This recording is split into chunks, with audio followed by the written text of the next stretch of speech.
On that note, let's start my conversation over here. I have with me Sharad Kohli. Sharad Kohli, there are two aspects to this discussion, but I want to focus on the big issue of how Delhiites have the right to live.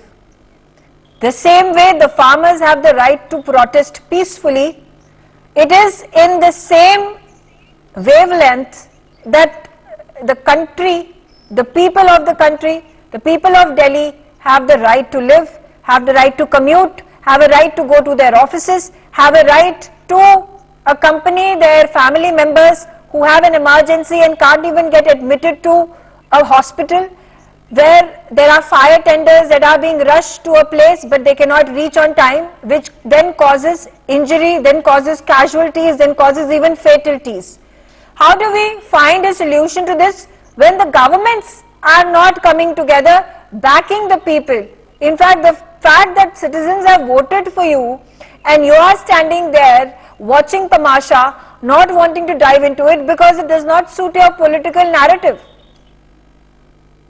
Well, thank you, Megha, and good afternoon to the NewsX viewers. So, what you said is probably the USP of the whole protest, because if you hold people at ransom, if you make people reach hospitals, you don't let children reach schools, you don't let commuters reach their offices or place of work, you don't let the markets function, you don't let the trade happen, basically you cause a logjam in the normal life which goes on in that part of the country.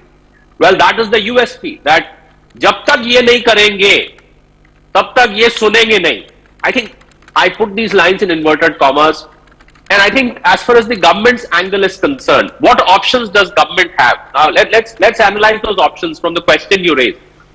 Option one, keep holding the dialogue. There have been 3 rounds, 4 rounds, whatever so far, with no conclusion whatsoever, because as I have said earlier on the channel that the tick boxes which the farmers want government to just simply tick mark it, I think is not possible. I mean, to my mind, doesn't seem to be possible. Option number 2, option 1, keep holding the dialogue. Option 2 is use your force to probably remove all the blockages and disperse the farmers by way of, obviously for that, a lot of use of force is required. But as you rightly said, then there are voting concerns, there could be injuries, there could be casualties, there could be more inconvenience, there could be more chaos, there could be more mayhem, because it would mean, because you don't know how the crowd is going to react to this. So there could be, so government's choices are very limited. You know, one choice is agree to everything and just let them go back. Give them a promise, yes, we'll do everything, which I said in the form and state it is in, it's not possible, because I understand fiscal balance sheet of the country. I understand how much government spends on what, how much government wants to spend on what are the plans drawn for the government, where does it want to spend, how much does it want to spend, and the way it wants to spend. I think that is all predefined. And even if the government was to accept to all their demands, the point is that this is an interim government. You are going to have elections in the coming season, and then exactly. How is it that you are demanding of the current government when there is no certainty which is the party that is going to come to power? Because, Megha, simple answer to your question is they want a special parliament session to be called, because if they want a law to be enacted for MSP, they want a special parliament session to be called and a law be passed. And so they say that there is a precedence to it. Special parliament session, when we heard when the women's quota was to be done, the women reservation bill, a special parliament session was called. So it's well within the government's powers to call a special session of the parliament. The parliament before the elections, till the till the elections are declared. That is that. So I think so even this demand, but the problem, Megha, is that it is not about parliament session. It is about country's balance sheet. It's about the fiscal plans of the government. It's about the spending of the government. Okay, yeah, that's we quickly getting into the discussion. Sharad, you wanted to make a point. Well, let's stay focused, Megha, on the main theme of your show, which is people being inconvenienced. It is simply putting gun on your head, taking people to ransom. Ke ye jab tak, the word जब तक हम लोगों को रोकेंगे नहीं, परेशान नहीं करेंगे, भाई ये सुनने वाले नहीं है. That is the message, and I think the whole premise is wrong. You're taking people at ransom. Now you spoke about taking them to stadium. Ask them, will they agree? No, because the point is that you trouble the people, out of the pain of the people. Ministers will come and talk to them. That is the mindset. The mindset is not finding solutions, because even if they were doing in the stadium, I can bet you ministers have still gone, would have still gone. They would have gone a couple of days later, but they would definitely have gone.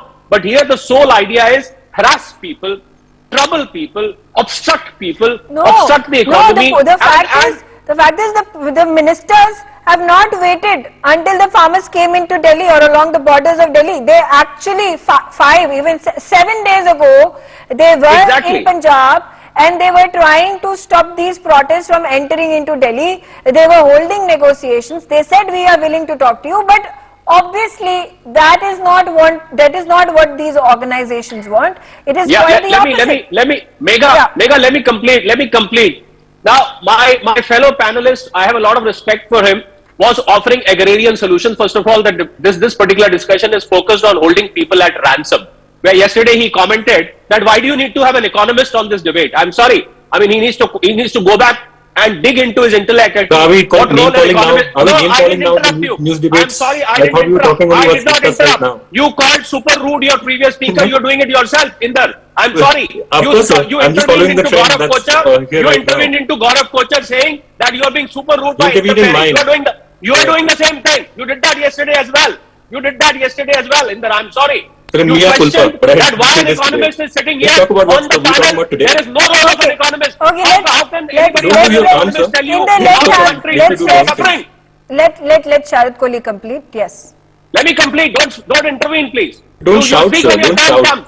You I'm not your speak son. when your turn comes, Inder.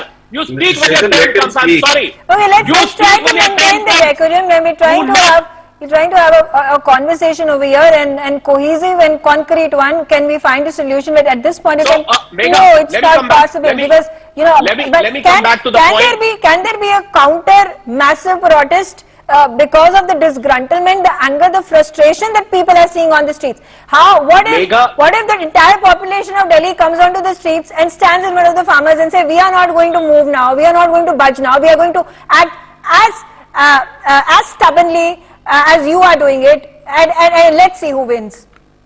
You Is see, that when a the solution? when the protest was conceptualized, here comes the politicization. When the farmers moved, I was watching the videos.